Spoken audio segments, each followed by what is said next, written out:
Let's talk about episode 7 of The Acolyte.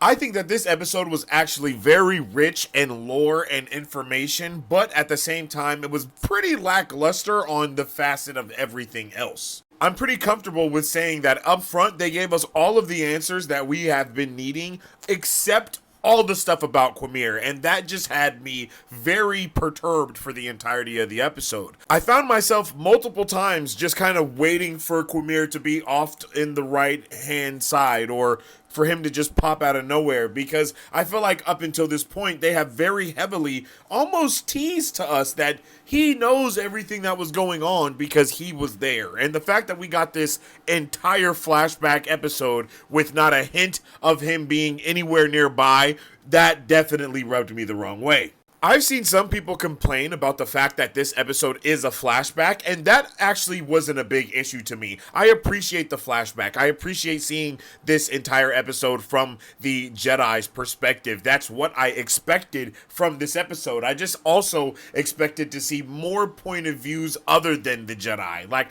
I thought the Jedi POV was going to be the main one, but not the only one that we would focus on here. We also find out that Sol and Torben are the cause of everything, which isn't super surprising, but it was very surprising to see that Sol was like, he just was not a good guy in this episode. Everything that he did definitely just screwed things up. It screwed the pooch. I will say that the fact that the Brandakian witches took over Kelnaka and forced him to become a Madclaw, and that's the reason why he basically isolated himself, that was fantastic. I honestly wish we would have spent a little bit more time seeing Torben actually lose his mind to madness. Like, maybe throughout the episode we see him constantly getting flashbacks or constantly hearing her voice.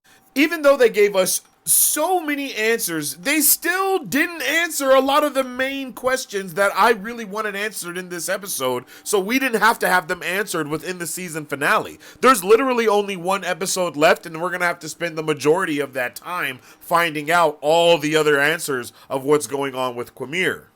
Overall, I really enjoyed the lore aspect of this episode, but everything else just fell short.